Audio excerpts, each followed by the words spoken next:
Welcome to Bloom Today. We have a dizzying show for you. We'll be discussing the merry-go-round of repeated trauma.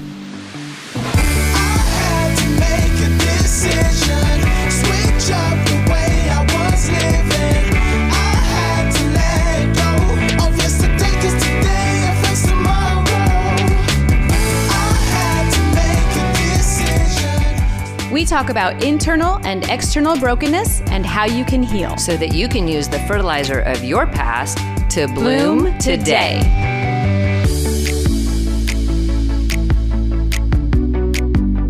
Welcome, everybody. Today we're talking about a dizzying subject, and I'm just trying to find my balance here, Ginny. What are we talking about? Don't fall off your chair, Paula. Whatever you do, it's okay. Yeah, I've had vertigo, and it can feel like you're like spinning indefinitely. Focus on my finger. That helps. That I know. really helps.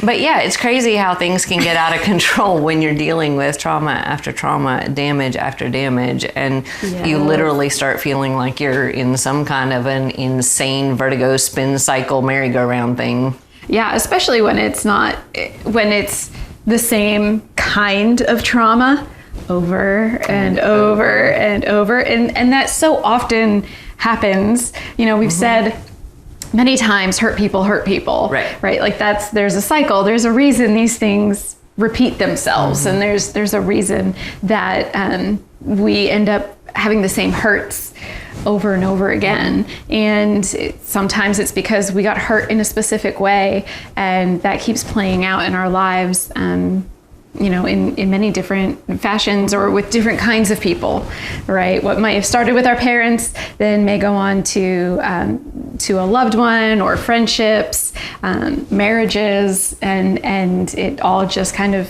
can seem to repeat itself. And those original traumas end up building a wound that really will continue to keep opening up every time that trauma is approached again, right? Or we get near to it. A similar kind of trauma we refer to as a trigger. Yes. Where that wound just opens right up, and it's like that first initial wounding is happening all over again. And you've experienced that kind of thing, right? No, my life was just like smooth. Oh, you're no perfect. Cycles. Oh, fantastic. I'm glad to hear it. Thanks for sharing.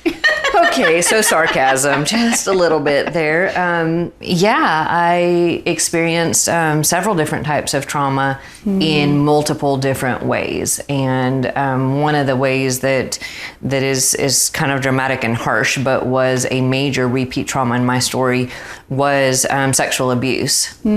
And so that, and it wasn't just men or just women, but it started with a woman molesting me when I was a toddler, a man raping me when I was 5. Gosh. And then it ends up cycling into everything from date rape to workplace sexual abuse that turned into a federal, state, and local lawsuit. And, you know, this drama where this thing keeps happening, but it is really, really hard to not believe that you're the cause of it, that you deserve it, that you're the originating, like that it's literally about you. Because as a small child, you believe that anyway. Right, absolutely. But then when it keeps happening to you and you don't really know what's happening to anybody else because nobody talks about it. So for me, it was like, it's just me. What's wrong with me? What did I do? Why is it me? Over and over and over again.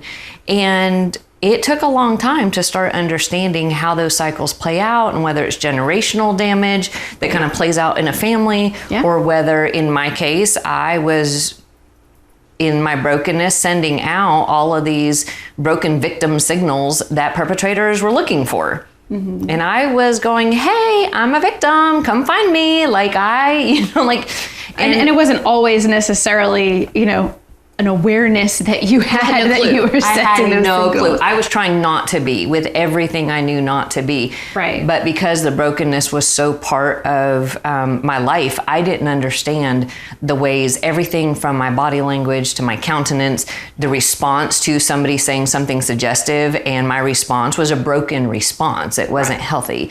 So when you look at it, it was everywhere I went. What I was doing was being the wounded bird that a perpetrator, a predator was looking for. And so that set me and kept me on that cycle until I started to heal enough to no longer be that. Yes. So there's always hope. Always hope. Yes. But that compounding merry-go-round feel of the same thing over again does make it way, way harder to come out of that and heal, because it's so difficult not to believe it's because of you. Right.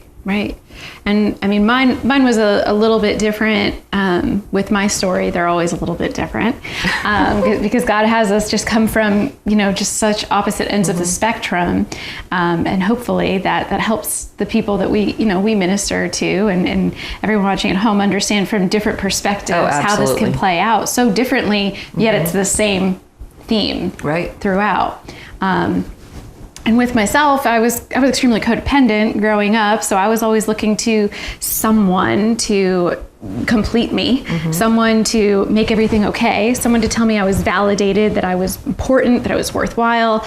And I went from friendship to romantic relationship to ex-fiance, and all of this, and people who were my best friends, we'd be codependent, it'd be great, and then we would break up, so to speak, right? Well, it is a breakup. Even when it's a friendship, when it's codependent, it is. That's exactly what it feels like. It's a piece of me that's leaving, and that to me was very traumatic, because I didn't understand boundaries or healthy boundaries. And so it was just, someone was part of me. So every time that relationship broke down, which eventually it did, because without healthy boundaries, every relationship is going to suffer and eventually break down without some kind of, even legal commitments aren't going to help that necessarily. But it was just devastating for me. And for me, the last really bad breakup that I had with my now ex-fiance, that really had left me in such a place of brokenness, all of these different codependent friendships and relationships just breaking up one after another, that I was so broken I turned to alcohol at that point, because I didn't understand how to get out of this. I just wanted all of these feelings to go away. Yeah. And I was sure it was me. I was sure I was broken. I took on a lot of the guilt. And of course I blamed a lot of people too along the way. I'm not, innocent of that. But it really just put me to the place of, I don't know what to do, so I'm just going to keep trying to mask it with alcohol. I'm just going to keep putting a Band-Aid on this, stuffing it down and trying to make it better. And numbing it out. Yeah, because I didn't know what else to do. Yeah, I just dissociated, different version. Yeah, different version of that, where you're emotionally detaching, never had that option at all. I was like, how do I turn them off? That's why I needed the chemicals to turn them off. It was just always painful. Emotions, yep. Yeah, they're a wreck. No, they are a wreck. And the cool thing about all of it is that there's hope and healing. Yes. It doesn't matter which end of the spectrum the brokenness is, or the pain, or the overwhelming emotions, or the dysfunction. There is always hope and healing. There's always a cause, and there's always a way to work through that cause. In my case, with a lot of help. Right. Lots and lots of help and interventions and support groups and accountability. And it was, it took a cluster to do that much damage, and it took a lot of clusters to get out of it. Positive clusters to balance out the negative clusters. But it is one of those things where we aren't stuck in that place that we feel like we might be. Praise God. Because of something being kind of a repetitive mess. So we've got a guest that's gonna definitely help us. Yes, she's definitely going to help us with her story and help us understand how through her experience, she was able to see some healing, as we did, through our own healing and reaching out for help and really coming to terms with understanding, if once I understand what's happening to me, then I can start to really fight it, and I can start to ask God to come in and bring lots more healing from that. And our guest, Terri Atwood, who is a licensed professional counselor. So we don't hold that against her. She's gonna set us straight and make sure that we're saying all the right things and using all the right lingo and all the scientific facts. But she has her own private practice, but she's also a very talented speaker, and she created a women's event team called Bold brave, and beautiful. I know. I love that. I know. Great team. And Awesome. they use their singing voices to also help minister to women as well. So I'm so excited to have this very talented Terri Atwood come and join us.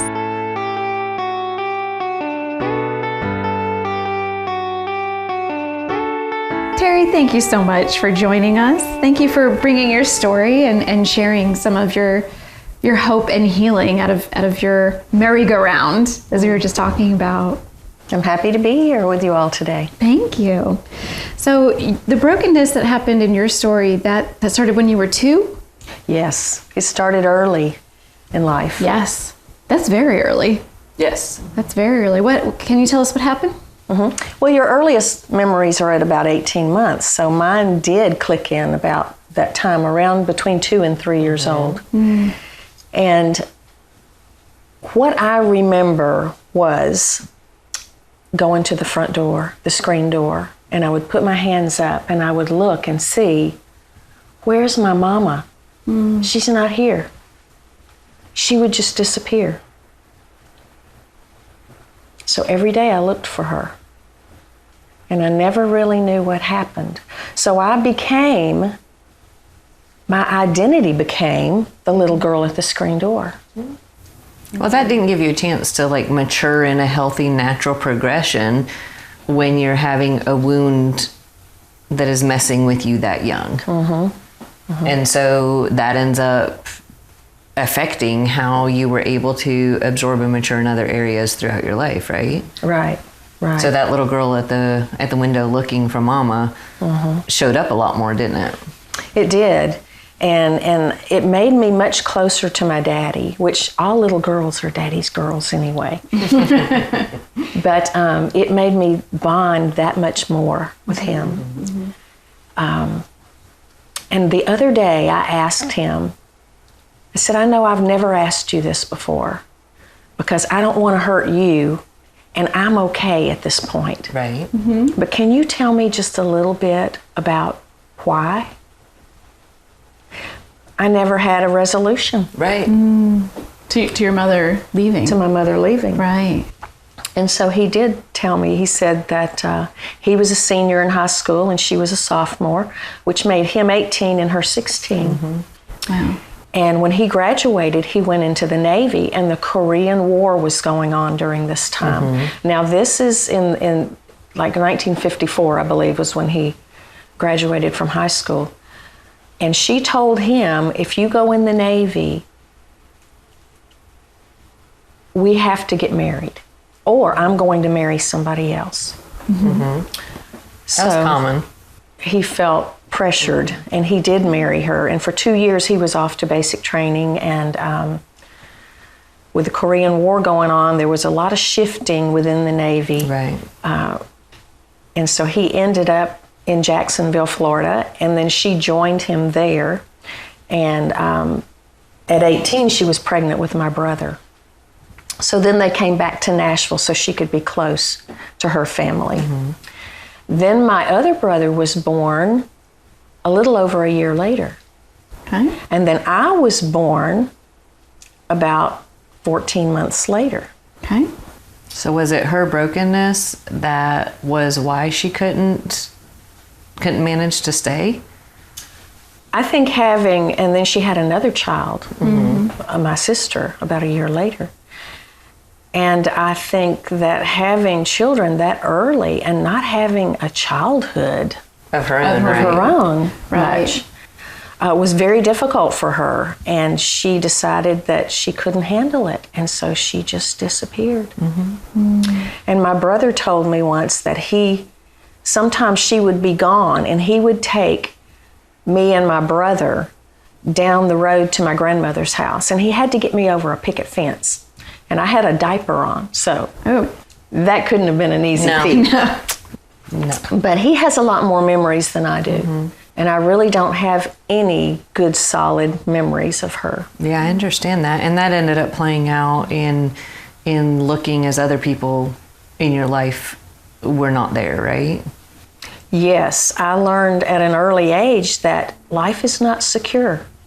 Right. Can't count on. Right. We can't, we should be able to, because innately Mom is Wonder Woman and Daddy is Superman. Right. And it takes both of them in the family structure to make it feel secure. Mm-hmm. Yeah, absolutely. So without her there, it was very troubling. My dad did remarry. Well, he ended up divorcing her after my little sister was born, and had custody of all four of us, which is unheard of back in the 50s. Back then, yes. Right, yeah. Unheard of. So, you think, what do I do as a man? What do I do with these four little children? And I've got to work to support them. So my stepmom also went to school with them, and he ran into her out in the working world. The Korean War was over, so after 2 years, a lot of the people in the Navy and in the military were dismissed because they didn't need them. Mm-hmm. So he went to work at IBM and actually retired from IBM many years later when he was about 58. So my stepmother actually asked him to marry her. She said, I want to be a family and I want to take care of these four children for you. Wow. And so I'm sure at first he hesitated because of the trauma we had all been through. Mm-hmm. And at first, let me tell you, we thought she was the wicked witch of the north, east, south, and west. Whether she was or not, she really wasn't. But in our eyes, she wasn't. Yeah, she was an outsider, trying to tell us what to do. Right. Mm-hmm. Right, of course. And she wasn't your mama that you were waiting for. Yeah. Mm-hmm. And to make matters worse from the abandonment, when I was 6, my mom died in a house fire. So there was no hope of any resolution there. Right. At least this side of heaven. Right. Right. Yeah. Well, and that's a traumatic death. That's Yes. not just, she fell asleep and didn't wake up. Like that's a big thing. And then I know you had said you had continuing similar issues that kept piling up when it came to people who should have been there not being there anymore. Yes. Mm-hmm. So after her death, I hadn't resolved that. It took me into my 30s before I ever resolved that.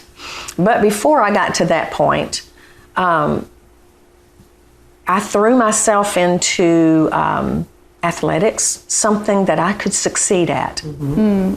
And you were part of a group, part of a pseudo family, a team, right, with that, so that you could feel part of. And it's where I got some success and got the pat on the back. And I came home one day and told my stepmom, which I refer to as my mom, I said, I am the fastest girl and boy in the 3rd grade. Yep. You're the fastest girl and boy. I could beat all the boys too. Yes. Awesome. So, go girls. So, girl power. Totally. So that's how I coped in the early years. Now, the one great thing that they did was they took us to church. And that has stuck with me. Bring a child up in the way he should go, and when he grows old, he will not depart from it. Right. So it stayed with me, and as I got older, I began to understand more. So in college, I went to college, played volleyball, of course. I had to stay with the athletics. Right. That team unity, that team love. And bilateral processing. Yes. Let's be honest. Yes. I was engaged to a young man, and I had a teaching degree, and while I was doing my student teaching, it ended up, we had already planned a wedding and everything. He was dating one of my students where I was a student teacher. So can you understand what happened at that point? Yep. What came back to me? Destructive. The little girl at the screen door. Yeah. There it is again. Something else is being taken away from me. Except this time it's the man you thought you were going to spend your life with. Yes. Right. Exactly. So I got through that. My daddy came and got me, took me back to Nashville. I never taught school at that point. I went into running health clubs. I had a physical education and a health degree. So I ran cosmopolitan health clubs for several years. And you did eventually get married. I did. To someone else, obviously. I met him there. I met him at the health club, and I did get married. And we had the perfect little church family, perfect little church family. There were no arguments. I can't recall even one argument with him. We had 2 little girls, and when we had been married about a month shy of 20 years, or right around there, he told me that he just wasn't happy and he wanted to leave the marriage. So you end up being the little girl at the window, except this time it's the husband of 20 years, not the mom, not the fiance. Right. It's just this repeat. Yes. Right, that same feeling, that Thing. same old wound. The one I trusted. Right. He knew my Because they were all- secrets. But they were all people that at that point Yes. were one of the most trusted people in your story. And I know the darkness that keeps bringing and the cycle that keeps doing. But I also do know in your story that God brought in healing. And we don't want to lose out on hearing the healing that he did. brought in. Yeah. I thought, how am I going to deal with this? So I went through the divorce, and I figured out that I was codependent. Yes. So I know a little about that. Yeah, I know a lot about that. I knew I had to do something about that. Yeah. So yeah. I never blamed God for anything. I said, God, help me. Help me to understand. What is it about me that I need to know, that I need to change, that I need to do to make a better life for myself and my 2 little girls? Yeah. And so we're sitting in the car one day, and I asked my daughter, Ashley, I said, I really feel like the Lord's telling me that I need to be a therapist, maybe a marriage therapist. But I'm not real sure. I just want the Lord to smack me in the face with it. Oh boy. And he did. He did. Maybe that night or the next morning, we were in the car again, just the 2 of us, and on the radio came an announcement. Get your master's in counseling at Trevecca University.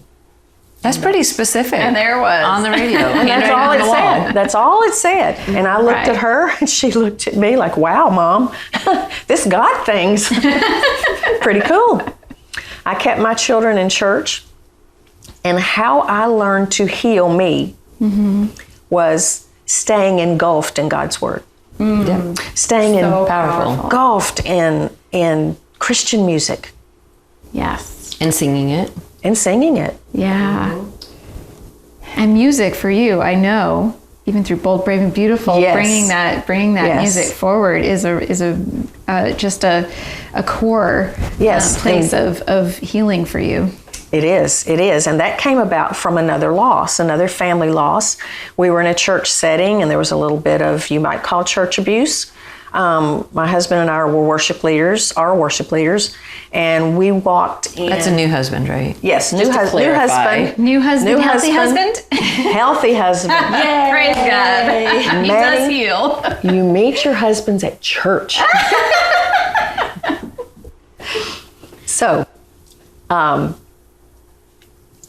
we met and married, have been married 18 years now. Yay, Congratulations. And had a little family issue. And when I walked into church, because there was a little bit of gossip going on, that the women of the church, when I walked by them, they would look down. Not a good sign. Not fun. What happened? Little girl at the screen door came back. Of course. Right.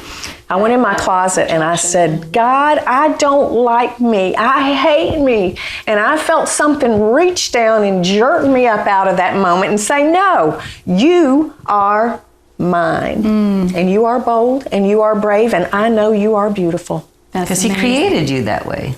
Yes. He really did. For I Despite. know the plans that I have for you. And that's how Bold, Brave, and Beautiful came about in 2015. So redemptive. And how long had you been on that journey of recovery from that codependency at that point? Oh my goodness, probably almost 20 years. Wow. So you were still, I mean, because that abandonment had happened when you were so young, it had a really deep root.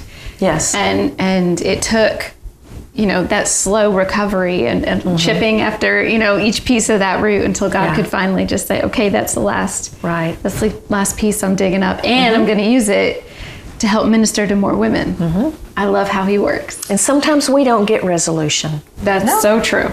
I agree. It helps when we do. It does. Oh yeah. But if you don't, we have to turn to the Heavenly Father and say, hold me up. Yeah. And he Help will. me through this. I can tell you this real quick. He put me in positions a few years ago with counseling.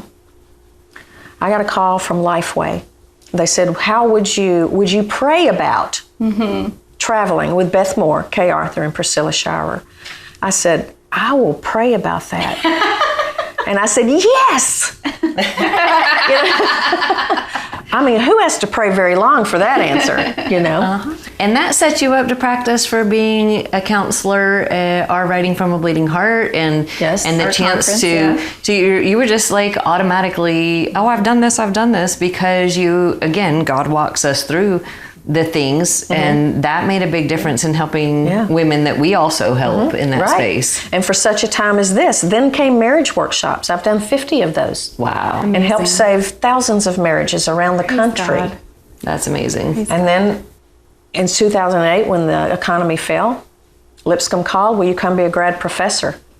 I did that for 4 more years. I want this hookup, just people just calling. I tell you, it's staying in God's Word. It's listening to Christian music and surrounding yourself with good people. Yes. Like you. Support system and healing and working it through. But you got out of that spin cycle and that nightmare. Not that you don't have hard things, and not that you don't have to walk through them, because we all know that still happens. But the time we've known you, I've known you for what, 4.5 years? Yeah. There has been life despite. There has been healing despite more grieving and more difficulty. Absolutely. But what I see in you isn't the little girl at the window. I see the woman who is reaching out to the little girls in the window and offering them hope and healing. The little girl at that screen door at the window, she opens the door now and says, come on in. I can help you. Oh, that's beautiful. Come on in. Which is amazing. That's beautiful. I really think that God wants to just use those moments of brokenness to bring that redemption, and to help us work in our purpose, to bring forward, what He has in purpose for other people as well. Terri, we are so blessed by your story, by your testimony of how God has just worked through you. Thank you so much for coming and sharing. And to your friendship and your support for the ministry and working with us, so that we all, what do we get to do, Jenny? We get to use the fertilizer of our past to bloom today.